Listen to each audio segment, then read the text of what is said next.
அண்ணா பல்கலைக்கழக மாணவி பாலியல் வன்கொடுமை வழக்கில் தண்டனை விவரம் அறிவிக்கப்பட்டிருக்கக்கூடிய நிலையில் இதனை எதிர்த்து மேல்முறையீடு செய்யப்படும் என்று ஞானசேகரன் தரப்பு வழக்கறிஞர் தெரிவித்திருக்கிறார். தொடர்ந்து அரசு தரப்பு வழக்கறிஞர் இந்த தீர்ப்பு குறித்த பல்வேறு தகவல்களை பகிர்ந்திருக்கிறார். அந்த பேட்டியை பார்க்கலாம். ஞானசேகருக்கு எதிரான வழக்குல இன்றைக்கு முக்கியத்துவம் வாய்ந்த தீர்ப்பு வழங்கப்பட்டிருக்கு. அதாவது இதோடைய மேக்சிமம் தண்டனையான ஆயுள் தண்டனை 30 இயர்ஸ்க்கு விதவுட் எனி ரெமிஷன். அதுதான் important to be noted. Without any remission அவர் அந்த ஆயுள் தண்டனை முழுவதுமாக அனுபவிக்க வேண்டும். வேறு ஏதாவது ஒரு காலகட்டத்தில் சிறப்பு சலுகைகள் எல்லாம் அவருக்கு வழங்கப்படாது அப்படிங்கிறது அதோட சிறப்பு. முதல்ல இந்த வழக்கு கோட்டூர்புரம் AWPS அவங்க FIR போட்டு அதன் பிறகு மாண்புமிகு உயர்நீதிமன்றத்தின் டைரக்ஷனின் பேரில் SIT அவங்க புலன் விசாரணையை புலன் விசாரணையை எடுத்துக்கிட்டாங்க. அந்த புலன் விசாரணை மிகவும் சிறப்பாக இருந்தது. அந்த புலன் விசாரணை முடித்து அவங்க குற்றப்பத்திரிகையை பிப்ரவரி மாதத்துல மகிழா நீதிமன்றத்துல தாக்கல் செஞ்சாங்க. அதன் பிறகு மகிழா நீதிமன்றத்துல வழக்கு விசாரணை ட்ரையல் ஆரம்பிச்சது. ஏப்ரல் 23ஆம் தேதி பாதிக்கப்பட்ட பெண் முதன்முறையாக ஏறினாங்க. அதன் பிறகு மே 23ஆம் தேதி ஆர்கியூமெண்ட்ஸ். சோ அந்த வழக்கு விசாரணையை எவ்வளவு துரிதமாக நடத்தினோம் என்பது இதுல இருந்து உங்களுக்கு புரியும். இதுல 11 குற்றச்சாட்டுகள் அவர் மேல தொடுக்கப்பட்டிருந்தது. அந்த 11 குற்றச்சாட்டுகளுக்கும் எவிடன்ஸ் எப்படி கொடுத்தாங்க அப்படின்னா, அரசு தரப்புல வாய்மொழியாகவும் ஆவணம் பூர்வமாகவும் போரன்சிக் ரிப்போர்ட், அதாவது அறிவியல் பூர்வமாகவும் எல்லா குற்றச்சாட்டுகளுக்கும் தகுந்த எவிடன்ஸை நீதிமன்றத்தில் சமர்ப்பித்தோம். அந்த எவிடன்ஸை நீதிமன்றத்திற்கு திருப்திகரமாக இருந்ததனால் தான் இன்றைக்கு இவ்வளவு பெரிய முக்கியத்துவம் வாய்ந்த ஜட்ஜ்மெண்ட் இன்றைக்கு கிடைத்திருக்கு. இதுல ரொம்ப முக்கியமா கருதப்பட வேண்டியது, எல்லா விட்னஸஸும் மிக அருமையாக அரசு தரப்பிற்கு சாட்சியை நிரூபிக்க கூடிய வகையில அவங்களுடைய எவிடன்சஸ் இருந்தது அப்படின்றத நான் சொல்லிட்டேன்.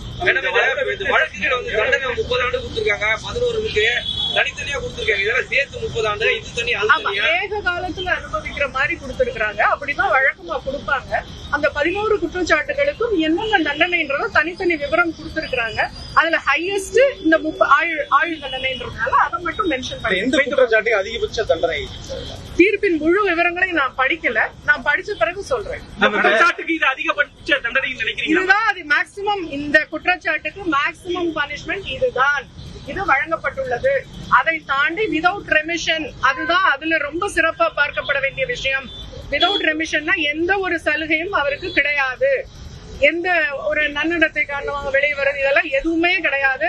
ஆயுள் தண்டனை முழுமையாக ஏற்றுக்கொண்டது.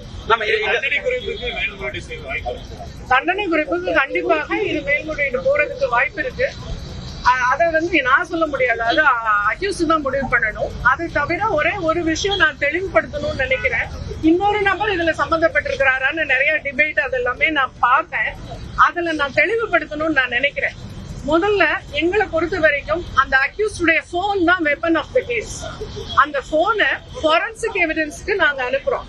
நீதிமன்றம் மூலமாக போரன்சிக்கு அனுப்பப்பட்டு அந்த போன்ல என்னென்ன விஷயங்கள் இருந்தன, அதுல அவருடைய சோசியல் ஆக்டிவிட்டிஸ் என்னென்ன, சோசியல் மீடியா எதெல்லாம் இருக்கிறாரு, வேற என்னென்னலாம் அதுல இருக்கு அப்படின்னு சொல்லி எல்லாத்தையுமே அந்த போரன்சிக் அனாலிசிஸ்க்காக அனுப்பப்பட்டது.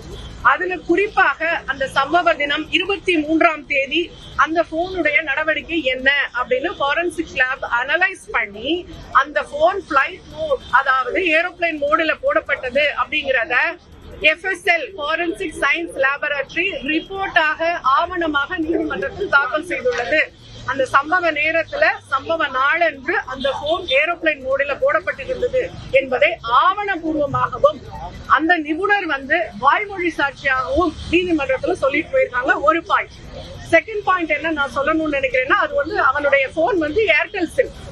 அந்த ஏர்டெல் ப்ரொவைடர் நோடல் ஆபீசர் நீதிமன்றத்திற்கு நேரடியாக அந்த 23ஆம் தேதி 6:29 தான் முதல் கால் அவருக்கு. அதன் பிறகு அவருக்கு எந்த அழைப்பும் இல்லை. 8:52 வரைக்கும். 8:52க்கு SMS அலர்ட் அவருக்கு கிடைக்குது. என்னன்னா மிஸ் கால் அலர்ட் கிடைக்குது.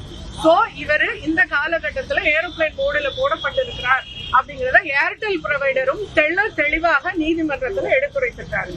இதையும் தாண்டி இன்னொரு விஷயமும் சொல்றேன். 358 BNSS படி இஃப் சப்போஸ் ஒரு பர்சன் அதுல இன்னொருத்தர் இருக்கிறாரு அப்படின்னு நீதிமன்றம் கருதினால் நீதிமன்றத்திற்கே அதிகாரம் உண்டு அவனையும் இணைத்து குற்றவாளியாக்கி விசாரணை நடத்தலாம். இப்ப கொடுத்த எவிடன்சஸ் எல்லாம் நீதிமன்றம் திருப்தியுற்றதுனால தான் ஒருவர் தான் இதுல குற்றவாளின்றது தெளிவாக நிரூபிக்கப்பட்டதனால்தான் இவர் மேல நீதிமன்றம் நடவடிக்கை எடுத்து இந்த தீர்ப்பை இன்றைக்கு கொடுத்துள்ளது.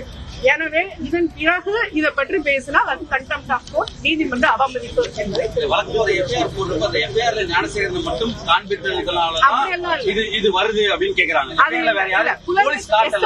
புலன் விசாரணை பிரமாதமாக இருந்தது.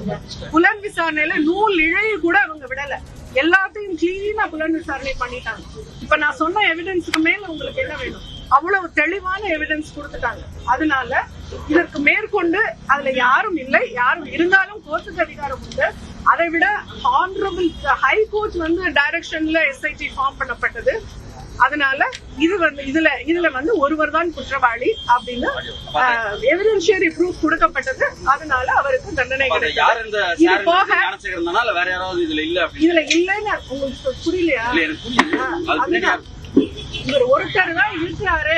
அந்த பெண்ணே ரிங்டோன் ஏதாவது வந்துதான் கேட்டப்ப அந்த பொண்ணு இல்ல அப்படின்னு பாதிக்கப்பட்ட பெண்ணே சொல்லிட்டாங்க. அதாவது அவளை ஏமாத்துறதுக்காக தானும் ஒரு யூனிவர்சிட்டி ஸ்டாஃப்னு ஏமாத்துறதுக்காக போட்ட நாடகம் தான் அதுங்கிறது ஆவணபூர்வமா மட்டும் இல்ல அறிவியல் பூர்வமாகவும் இதை நிரூபிச்சாச்சு. அது போக இதுல ஒரு சிறப்பான விஷயம் என்ன காமனா நான் சொல்லணும்னு நினைக்கிறேன்னா, பெண்கள் இந்த மாதிரி துணிஞ்சு புகார் கொடுக்கணும். பெண்கள் பயந்துட்டு அநீதி இழைச்சவனுக்கு பயந்துகிட்டு அப்படி உட்காரக்கூடாது. அந்த பெண் துணிச்சலா கொடுத்ததுனால இன்றைக்கு அவனுக்கு அந்த தண்டனை கிடைக்கப்பட்டது.